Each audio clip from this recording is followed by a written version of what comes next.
நீங்கள் எதை சூஸ் பண்ண போகிறீங்களோ அதற்கு தகுந்தது போல சாயப்பா இன்று இரவு செலக்ட் பண்ண போகிறாரு.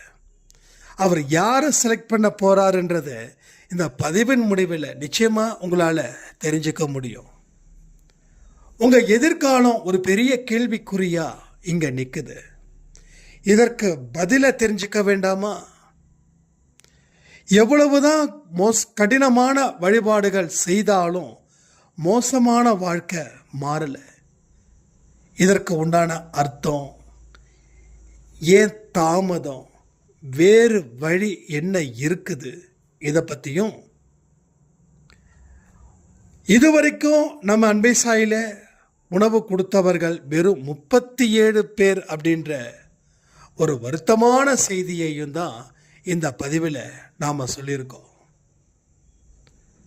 எவ்வளவுதான் கடவுள்கிட்ட நீங்கள் வழிபாடு செய்தாலும் உங்களுடைய பிரார்த்தனை பலிக்காமல் இருப்பதற்கு உங்களுடைய இந்த மனநிலையே காரணமாக அமையுது. இந்த கடினமான மனநிலையில் இருக்கிறவங்களை கடவுள் கடினமாக கடிந்து கொள்கிறார். வாழ்க்கையில் உச்சத்தை தொட வேண்டிய நீங்கள் இப்போ வரைக்கும் பிறர் உதவிகள் செய்வார்னு நீங்கள் எதிர்பார்த்து காத்துட்ருக்கீங்க. அந்த உதவிகள் எந்த ஜென்மத்திலையும் கிடைக்காது. இந்த பதிவில் ஏதாவது ஒரு விஷயம் உங்கள் மனசில் ஒரு ஆழமாக பதிஞ்சிடுச்சுன்னா நிச்சயமாக இந்த பதிவை பார்த்து அதற்கு உரிய வாழ்க்கையை நீங்கள் தேர்ந்தெடுங்க.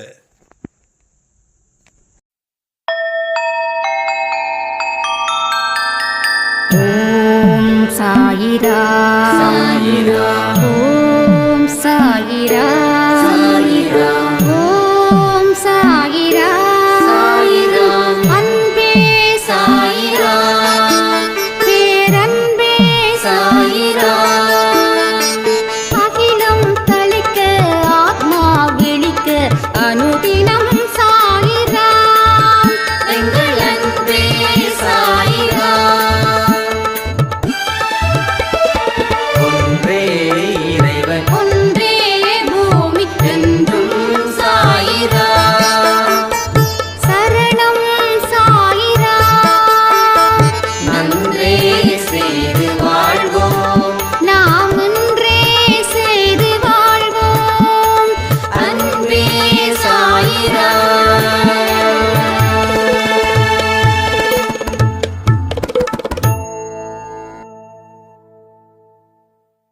சாயிரா. என் உயிரின் உயிரானவர்களே, வாழ்க்கையில் எதிர்காலம் வீணாயிடுமோன்னு சொல்லி நிறைய மனுஷங்களுக்கு பயம். கடந்த காலமும் நிகழ்காலமும் சிறப்பாக இல்லை, எதிர்காலம் எப்படி சிறப்பாக இருக்கும்? அந்த கண்ணோட்டத்தோட அவங்க எதிர்காலத்தை நினச்சி கவலைப்படுறாங்க. நான் தான் இப்படி ஒரு வாழ்க்கையை வாழ்ந்துட்டுருக்கேன், என்னுடைய குழந்தைங்களாவது சிறப்பான ஒரு வாழ்க்கையை வாழணுமேனு நினச்சி பெற்றோர்கள் மிகுந்த மன வருத்தத்துடன் இருக்கிறார்கள். இது ஆரோக்கியமானதா ஆபத்தானதா? எதிர்காலத்தை பார்த்து கவலைப்படுறதால வாழ்க்கை மாறுமா, இல்லை கடவுள்கிட்ட பிரார்த்தனை செய்து அதை மாற்ற முடியுமா? இது மாதிரி ஏகப்பட்ட கேள்விகள் உங்களுக்குள்ள நிச்சயமாக இருக்குது. கேள்விகளுக்கு பதில் கிடைச்சிடுச்சு அப்படின்னா உங்கள் வாழ்க்கையை சந்தோஷமாக நீங்கள் ஆரம்பிக்கலாம் இல்லையா? ஸோ அதற்காக தான் கடவுள் இந்த பதிவை உங்ககிட்ட சொல்ல வச்சிருக்கிறார். நாம் முக்கியமான கேள்விகளுக்கு உடனே பதில் கொடுக்குறோம். சில கேள்விகள் பலரால் கேட்கப்படுறதால பதில் கொடுக்குறோம். இந்த கேள்விகளை நிறைய பேர் கேட்டதால அதற்கு ஒரு பதில் தான் இந்த பதிவு. ஸோ நல்லா கேட்டுக்கோங்க, நல்லா புரிஞ்சுக்கோங்க. டெஃபினட்டாக உங்கள் ஃப்யூச்சர் இனி சிறப்பாக இருக்கும். ஆனால் அதுக்கு நீங்கள் ஒரு விஷயம் பண்ணணும். அதை நீங்க இப்போ இன்னையில இருந்து அதை செய்ய ஆரம்பிக்கணும். அப்படி செய்ய ஆரம்பிச்சா உங்க வாழ்க்கைய கடவுள் அழகா அற்புதமா அமைச்சு கொடுக்க போறாரு. அவருக்கும் உங்களை விட்டா வேற யாரும் இல்லை, உங்களுக்கும் அவரை விட்டா வேற யாரும் இல்லை. ஒரு பெரிய ட்ரீம் ஒரு சாய்ராமுக்கு வந்தது. எல்லாரும் என்னை கைவிட்டதுக்கு அப்புறம் சாயப்பா என்ன இறுக்கி கட்டி அணைத்து முத்தம் கொடுத்து நான் உனக்கு இருக்கும்போது என்ன கவலை அப்படின்னு கனவுல வந்தார் அப்படின்னாங்க. அது இப்போ ஞாபகத்துக்கு வருது. நம்மளை விட்டால் அவருக்கும் வேற ஆள் இல்லை, அவரை விட்டால் நமக்கும் வேற ஆள் இல்லை. அப்போ இதில் என்ன தோணுது அப்படின்னா, உங்க வாழ்க்கைய அவர் சிறப்பா மாற்றி அமைக்க போறாருன்னு அர்த்தமாகுது இல்லையா? தன்னுடைய குழந்தைகளை அவர் சும்மா கைவிட்டுடுவாரா? இவ்வளவு தூரம் அழுதிட்டு இருக்கீங்களே, உங்களுக்காகவும் உங்கள் கணவருக்காகவும் உங்கள் குழந்தைகளுக்காகவும் உங்கள் வாழ்க்கைக்காகவும் உங்கள் கண்ணீரை தொடச்சி முடிக்க முடியாத அளவுக்கு அவர் பலமில்லாத மனுஷனா போயிட்டாரு. எனக்கு அவ்வளோ பெரிய பாவத்தை செஞ்சிட்டீங்களா? ஸோ நீங்கள் யாரும் பெரிய பாவத்தை செய்யலை. இப்போ இந்த நேரத்தில் கூட பாவம் உங்களால் செய்ய முடியாது. சாயப்பாவோட முகத்தை பார்க்கும்போது அவரோட முகத்தை மட்டும் பாருங்க, பாவத்தை சத்தியமாக செய்ய முடியாது. அடுத்தவன் கீழே விழணும் அப்படின்ற ஒரு எண்ணம் கூட உங்களுக்கு வந்து நிற்காது. இது கடவுள் சத்தியமாக நான் சொல்கிறேன். ஏன்னா பாவம் செய்வதே கடவுள் வெறுக்கிறாரு. நான் பாவத்தை செஞ்சா என்னோட சாயப்பா என்ன வெறுத்துடுவார், இல்லை நான் ஏன் பாவத்தை செய்யணும் அப்படின்ற ஒரு இடத்துக்கு நீங்கள் எல்லாரும் வந்துட்டீங்க. அதனால் உங்களால் பாவம் செய்ய முடியாது, பாவம் செய்ய முடியாது, பாவம் செய்ய முடியாது. நான் பாவம் செய்யக்கூடாதுன்னு சொல்லலை, பாவம் செய்ய முடியாதுன்னு சொல்கிறேன். புரியுதா உங்களுக்கு? ஏன்னா நான் எப்படியோ அப்படி தானே உங்களையும் பார்க்க முடியும். நான் பாவம் ஏன் செய்யலைன்னா கடவுள் தண்டிச்சிடுவார்னு செய்யலை, கடவுளுடைய மனசை புண்படுத்திடக்கூடாதுன்னு பாவத்தை நான் செய்யலை. அப்போது என்ன மாதிரி தானே நீங்கள் இருப்பீங்க? இல்லை என்னை விட நீங்கள் 100 மடங்கு நல்லா தானே இருப்பீங்க. எண்ணங்களை சொல்கிறேன். அப்போது டெஃபினட்டாக நம்ம ஃப்யூச்சரை சாயப்பா நல்லா அமைச்சு தரணும், கண்டிப்பாக தரணும். அதுக்கு நம்ம அவர்கிட்ட சண்டை போடலாமா? ஃபைட் பண்ணலாமா? ஃபைட் பண்ணுங்க, நான் உரிமையோடு ஃபைட் பண்ணுவேன். அன்பே சாய் குடும்பத்துக்கு ஏதாவது பிரச்சனை இருக்குது அப்படின்னா நான் அவர்கிட்ட உரிமையோட சண்டை போடுவேன். நான் உரிமையாக சண்டை போடும்போது தான் அவர் கொடுத்த பதில் தான் நேற்று இரவு 8 மணிக்கு கொடுத்த பதிவும் இன்னைக்கு மதியம் 12 மணிக்கு கொடுத்த பதிவும். அந்த பதிவை கேட்டு பார்த்தீங்கன்னா உங்களுக்கு தெரியும், அதில் இருக்கக்கூடிய விஷயங்களும் உங்களுக்கு புரியும். அப்போதான் நானே யோசித்தேன், நம்ம எவ்வளவுக்கு எவ்வளவு உரிமையோட சண்டை போடுறோமோ அந்த அளவுக்கு அவரும் உரிமையோட சண்டை போடுறாருன்னு. கொடுத்தவங்களும் என்னை கவனிக்கலை, இதோ இப்போ கொடுக்க போகிறேனே இவங்க மட்டும் என்னை கவனிப்பாங்க. அந்த ஒரு தாட்டில் தான் நேற்று கொடுத்த இரவு கொடுத்த பதிவும் இன்னைக்கு 12 மணி பதிவு கொடுத்ததும் நம்ம சொல்லியிருந்தோம். கமெண்ட் படிச்சிங்களா? நான் கொடுத்த ஆடியோவை கேட்டு அந்த கமெண்ட்டையும் படித்து பாருங்க. அப்போ நமக்கு தெரியும், நிறைய விஷயங்கள் புரியும். ஸோ ஃபியூச்சர் எப்படி இருக்கணும் அப்படின்றத நீங்கள் முடிவு பண்ணியிருப்பீங்க. நேற்று போல இன்று போல என் வாழ்க்கையில் என்றும் இருக்கக்கூடாதுன்னு உங்களுக்குள்ள ஒரு எண்ணம் ஓடும். எஸ், நேற்று போலவும் உங்கள் வாழ்க்கை இருக்காது, இன்று போலவும் உங்கள் வாழ்க்கை இருக்காது. நாளைய பொழுது சாயப்பாவோட பொழுதா விடிய போகுது. ஸோ புரிஞ்சுக்கோங்க, நாளைய பொழுது சாயப்பாவுடைய பொழுதா விடிய போகுது.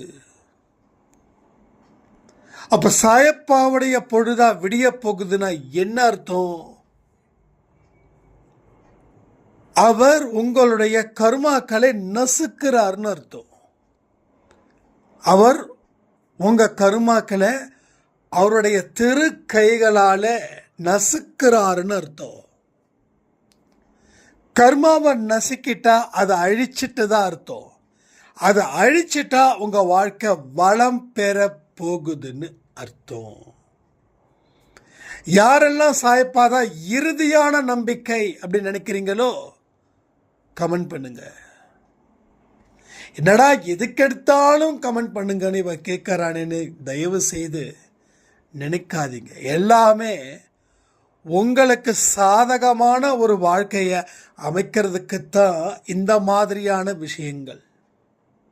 உங்களுக்கு சாதகமாக அமையணும் இந்த வாழ்க்கை. நேற்று இருந்த துன்பமும் இன்று இருக்கக்கூடிய துன்பமும் நாளைக்கு இன்பமாக மாறணுமா வேண்டாமா? மாறணும் தானே. அப்போ நீங்கள் சிந்திக்கணுமா? நீங்கள் சிந்திச்சாதானே செயல்பட முடியும். இது ஒரு கதை இல்லை, இது ஒரு வாழ்க்கை. இது ஒரு கதைக்காக நான் சொல்லலை, இது உங்களுக்கு கொடுக்கக்கூடிய ஒரு வாழ்க்கை அவர் மூலமா. ஸோ வார்த்தைகளே வாழ்க்கையாக மாறுது. வார்த்தைகளுக்கு பவர் இருக்குது. நீங்கள் சொல்கிற வார்த்தைக்கும் நீங்கள் கேட்குற வார்த்தைக்கும் பவர் இருக்குது. ஒரு மனுஷன் பேசுகிறான் அப்படின்னா அவன் பேசுறதுல நம்பிக்கை இருந்துச்சுன்னா அவனுடைய வார்த்தை கூர்ந்து கவனிக்கப்படுகிறது. அவன் பேசுறதுல ஒரு மாதிரி விதண்டாவாதம் இருந்துச்சுன்னா அவனுடைய வார்த்தையில் உயிர் இல்லை. உயிர் இல்லாதது எந்த இடத்துலையும் பயனில்லாதது போல வார்த்தைகளுக்கும் பயனும் இல்லை, பலனும் இல்லை. ஆனால் பயன் இருக்கிறதா பலன் இருக்கிறதா நீங்கள் நினைக்கக்கூடாது. அப்போ உங்கள் வாழ்க்கையில் எத்தனை பேர் வார்த்தைகளை விட்டு இருப்பாங்க? விட்டவங்க எத்தனை பேர் உங்களை மனசால சாகடிச்சிருப்பாங்க? அவங்க அந்த வாய் வார்த்தை விட்டதால் நீங்க எந்த அளவுக்கு மனசால நொந்து போயிருப்பீங்க? அப்போ ஒரு உயிரற்ற ஒரு வார்த்தைய உயிரான வார்த்தையா மாற்றுவதில் நீங்க எவ்வளவு சாமர்த்தியசாலியா இருக்கீங்க. அதன் மூலமா நீங்க எவ்வளவு பெரிய இழந்து முட்டாளா நிக்கிறீங்க.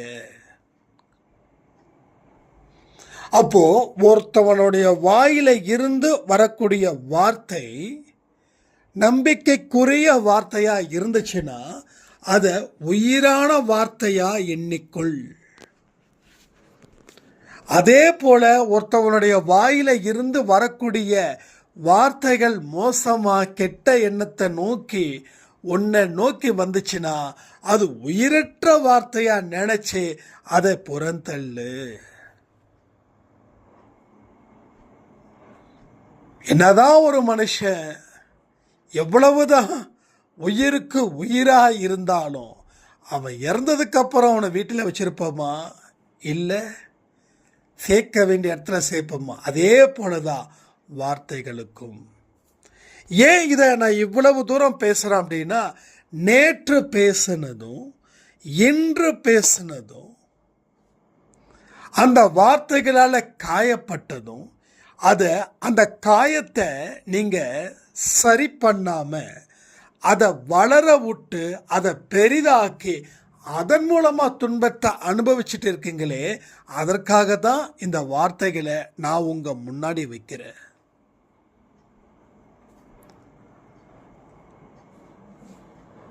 அப்போ இதனால் என்ன நடக்குது? நேற்று நடந்ததும் இன்று நடந்ததும் தினமும் ஏன் உங்கள் வாழ்க்கையில் நடந்துக்கிட்டு இருக்குதுன்னா, ஒரு உயிரற்ற வார்த்தையை நீங்கள் இப்போ வரைக்கும் உங்கள் மனசு எவ்வளவு வேல்யூ தெரியுமா? அந்த மனசுக்குள்ள கேடுகட்ட எண்ணங்களை கேடுகட்ட குப்பைகளை நீங்கள் வைக்கும்போது உங்கள் வாழ்க்கை எப்படி இருக்கும்? குப்பையாகவே தானே இருக்கும். ஸோ குப்பைகளை தூக்கி எரிஞ்சிடணும். குப்பைகளை விட்டுட்டோம் அப்படின்னா அந்த இடத்துல ஒரு விதமான அருவருப்பான விஷயங்கள் நடக்கும். புழு நெளியும். புழுவை பார்த்துருக்கீங்களா? புழுவை பார்த்து யாராவது ரசிக்க முடியுமா? புழு எங்கேருந்து வருது? குப்பையிலிருந்து வருது. அப்போ அத்தனை குப்பைகளும் உங்கள் மனசில் வச்சுருந்தீங்கன்னா நாம் எப்படிப்பட்ட மனுஷனாக இருக்கிறோம்? ஒரு குப்பை கோலமாக மாறுகிறோம். ஒரு அருவருப்பான மனிதர்களாக நாம் உணர்கிறோமா இல்லையா? இங்கே நிறைய பேர் சொல்கிறீங்க, என்னோட முகத்தை பார்க்கறதுக்கு அருவருப்பாக இருக்குது, இப்படி தோத்து போய் நிற்கிறேன், தோல்வியில் நிற்கிறேன், நான் எதுக்குமே லாய்க்கில்லாத மனுஷனாக வாழ்ந்துக்கிட்டு இருக்கேன் சொல்கிறோமா இல்லையா? அப்போ அந்த குப்பைகள் அதிகரிக்க அதிகரிக்க நாம அருவருப்பான மனிதர்களா வாழ்ந்துகிட்டு இருக்கிறோம். இதையெல்லாம் பேஸ் பண்ணி தான் நம்ம எதிர்காலத்தை கணிக்கிறோம். எதிர்காலத்தை நினைச்சா நடுக்கம் அதிகரிக்குது. 1 இல்லை 2 இல்லை, உடம்பு ஃபுல்லாக வேர்க்குது, அவ்வளவு நடுக்கும். ஏன்னா நாம் அருவருப்பான மனிதர்களை எங்கே மாறணும் அப்படின்னா, மற்றவர்கள் சொன்ன வார்த்தைகளை உண்மைன்னு நம்பி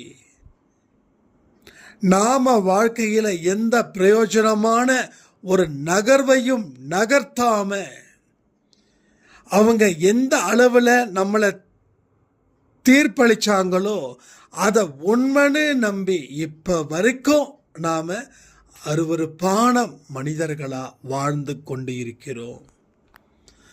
கடவுள் பாவிகளை மன்னிக்கிறார். நாம பாவிகள். எஸ், எதை பொய்யோ அதை உண்மைன்னு நம்பி வாழ்ந்துகிட்டு இருக்கிறவங்க பாவிகள் தானே. உங்களுக்கு திறமை இருக்குதுன்னு யாரும் சொல்லல, ஆனா நீங்க திறமை இல்லாத மனுஷன்னு ஊரே சொல்லுச்சு. அந்த பொய் செய்தியை உண்மை செய்தின்னு நம்பி உங்க திறமையை பயன்படுத்தி வாழாம இருந்தா நீங்க பாவிகள் தானே. இந்த பாவிகளை தான் கடவுள் மன்னிக்கிறார். சாயப்பா இந்த பாவிகளை மன்னிக்கிறார். நல்ல சிந்தனைகள், நல்ல ஓட்டம் உங்க வாழ்க்கையோட அர்த்தத்தையே மாத்துது.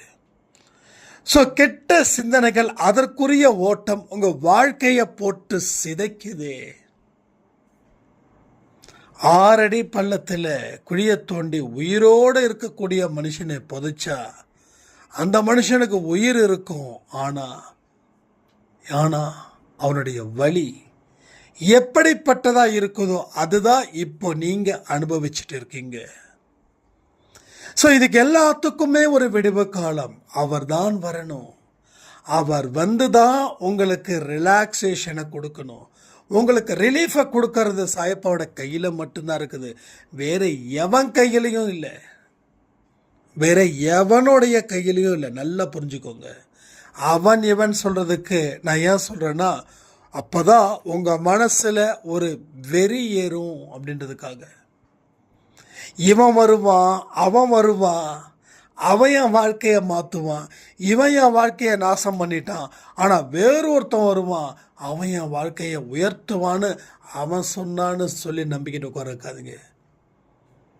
தெரிஞ்ச பேயை விட தெரிஞ்ச பேயை விட தெரியாத பிசாசு இன்னும் ஆபத்தானவங்கன்னு சொல்லுவாங்க பழமொழி. அப்போ எவனும் எதையும் செய்ய மாட்டான். ஏன்னா அவனை பாதுகாத்துக்கிறதுக்கே பெரிய விஷயமா இருக்கும்போது எவன் உங்களை பாதுகாக்க முடியும்? உங்களை பாதுகாக்க வேண்டிய ஒட்டுமொத்த பொறுப்பும் யாருக்கு? சாயப்பாவிற்கே இருக்குது. நாங்கள் எங்கள் வீட்டை ஒரு பெரிய பஞ்சாயத்து வச்சுருக்கோம், இன்னைக்குள்ள அந்த பிரச்சனை முடிஞ்சிடும் அப்படின்னு நினச்சிடாதீங்க. எந்த மனுஷனாலையும் தீர்க்க முடியாது. எந்த ஒரு மனுஷனுடைய பிரச்சனையையும் தீர்க்கக்கூடிய ஒரே ஒரு நபர் சாயப்பா மட்டுமே. அதை நீங்கள் உத்தரவாதமாக நம்பணும். அப்போதான் அதனுடைய இம்பேக்டு, அதனுடைய ரிஃப்ளெக்டு, அதனோட ஒட்டு மொத்த ஒரு நேர்மறை எண்ணங்களும் உங்களை வந்து சேரும். அப்போ யாரை நம்பியும் காத்திருக்காத, அவரை நம்பி காத்து இரு. அதே நேரத்தில் நம்பிக்கையோட வாழ முயற்சி பண்ணு. நம்பிக்கை இல்லாம வாழ முயற்சி பண்ணி நான் அவருக்காக காத்துட்டு இருக்கிறேன்ற வேலை இங்க இருக்கக்கூடாது. ஏன்னா நீ சாயப்பாவோட குழந்தைன்றத மட்டும் மனசுல என்னைக்குமே வச்சுக்கோ. நீ அவருடைய குழந்தை, அவருடைய கையினாலேயே நீ உருவாக்கப்பட்டவன். அவர்தான் உனக்கு ஆதியும் அந்தமும். அவரினாலே மட்டும்தான் உன் வாழ்க்கை மாறும். பிறரை நம்பிக்கிட்டே இருந்த கடைசி வரைக்கும் உதவிகள் இல்லாம மோசமான ஒரு வாழ்க்கையை நீ மீண்டும் மீண்டும் மீண்டும் மீண்டும் வாழ்ந்து கொண்டு இருப்பாய். இதை உண்மைன்னு நம்புனா நீங்க பழிச்சிட்டீங்க. இல்லை, என்னை காப்பாற்றுவாரு அவரு இவரு அப்படின்னு மனுஷாலே நம்புனா இந்த உண்மை இந்த பொய் கூட இது உண்மையா உங்களுடைய கணக்குக்கு வந்து சேர்ந்துடும். என்னைக்கா இருந்தாலும் வேஷம் களைஞ்சிடுச்சுன்னா உண்மை புரியும். வேஷம் களையணுமா இல்லை இப்பவே நீங்க அந்த வேஷத்தை கலைக்க விரும்புறீங்களான்றத நீங்க முடிவு பண்ணுங்க. ஸோ இதுதான் முதல் பாட். ரெண்டாவது பாட் என்ன? நான் எடுத்த உடனே சொன்னேன், எதிர்காலத்தை சிறப்பாக்கிக்கணும்னா இந்த மாதிரி விஷயங்களை செய்யக்கூடாது. என்ன தெரியுமா? அடுத்த ஒரு வருஷத்துக்கு இது ரொம்ப கஷ்டம், ஆனால் செஞ்சிட்டிங்கன்னா சூப்பர். அடுத்த 1 இயருக்கு உங்கள் ஜாதக நோட்டு, உங்கள் ராசி பலன், இந்த பரிகாரம், அது எதுவுமே பரிகாரம் வேணால் செஞ்சுக்கோங்க. ஏன்னா அது கடவுளுக்கு அதை பண்ணுறேன் இதை பண்ணுறேன்னு சொல்லுவீங்க. அது பிரச்சனை முடிஞ்சதுக்கப்புறம் தான் பண்ணுவேன்னா சொல்ல வேண்டாம். அதை நீங்கள் எப்போ வேணாலும் பண்ணுங்கள். ஏன்னா கடவுள் மேலே நம்பிக்கை வச்சு நடந்து முடிஞ்சதுக்கப்புறம் தான் நான் பண்ணுவேன்னு சொல்ல வேண்டாம்.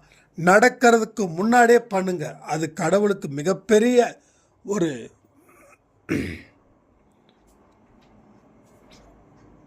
ஒரு வழியை அது கொடுக்கும்.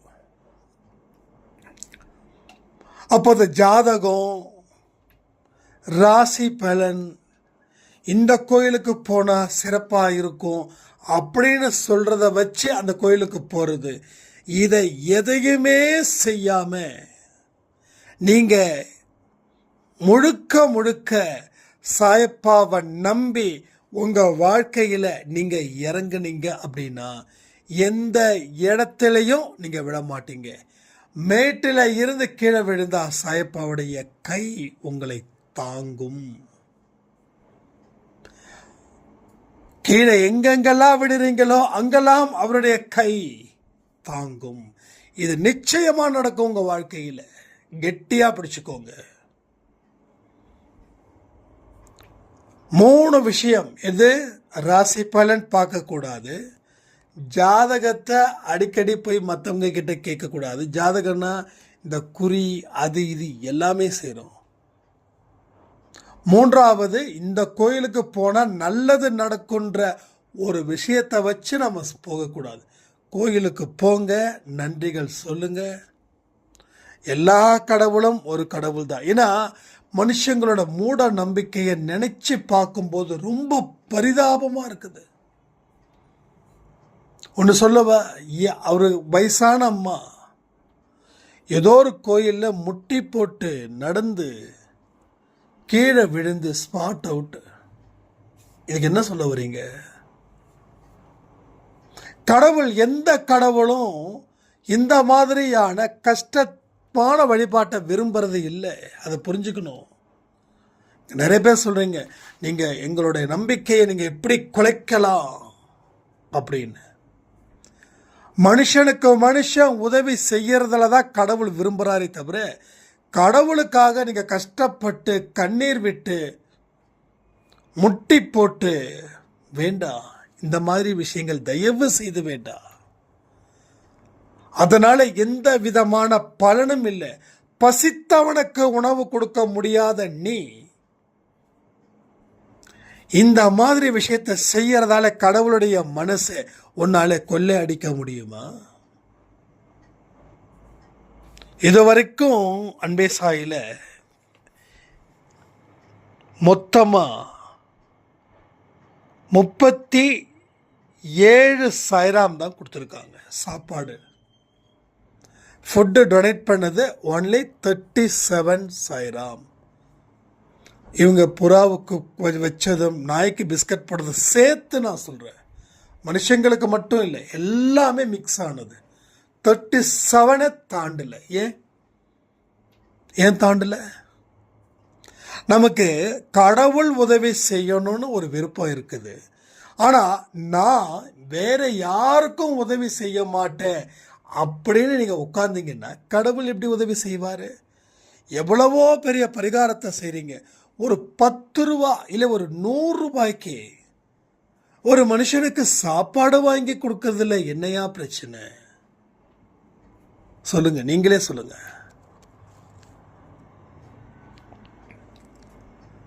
அப்போ மூட நம்பிக்கையின் படியே நீ வாழ்ந்துக்கிட்டே இருந்தனா நீ ஜென்மத்துக்கும் துன்பத்தை அனுபவிச்சுட்டே இருக்கணும். கடவுள் அதெல்லாம் இது பண்ணவே இல்லை. பசித்தவனுக்கு உணவு தரியா? பசித்தவனுக்கு உதவி செய்யறியா? ஏழை குழந்தைங்களுக்கு செருப்பு இல்லாமல் ரோட்டில் நடக்கிறாங்களே, அவங்களுக்கு ஒரு ஜோடி செருப்பு வாங்கி தந்தியா? நீ மட்டும் டாப் லெவலில் இருக்க, உன்னுடைய சொந்தக்காரவர்கள் ஏழையில் இருக்காங்க, ஏழ்மையில் இருக்காங்க. ஏன் அவங்களுக்கு உதவி செய்ய உனக்கு மனசு வரல?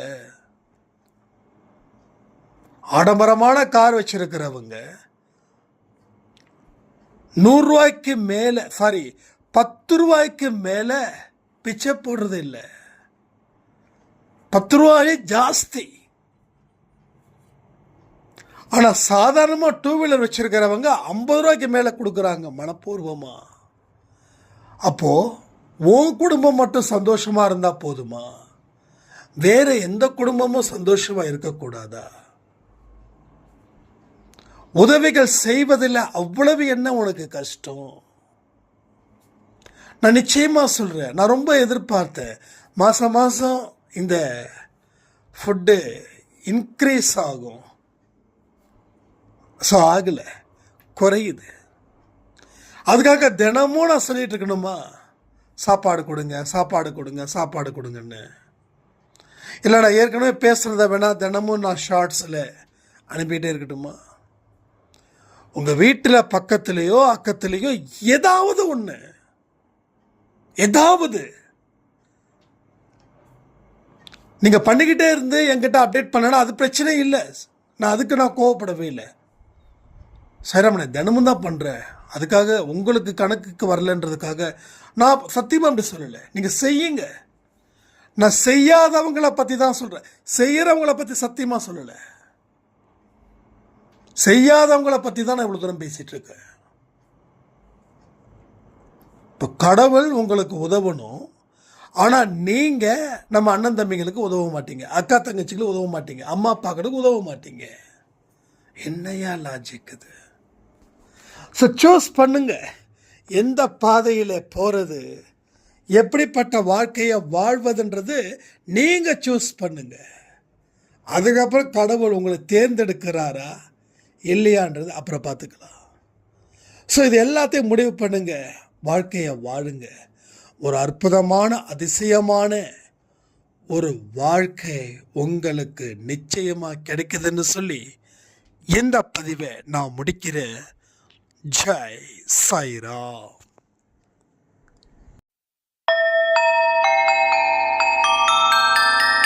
ஓம் சாயிராம்.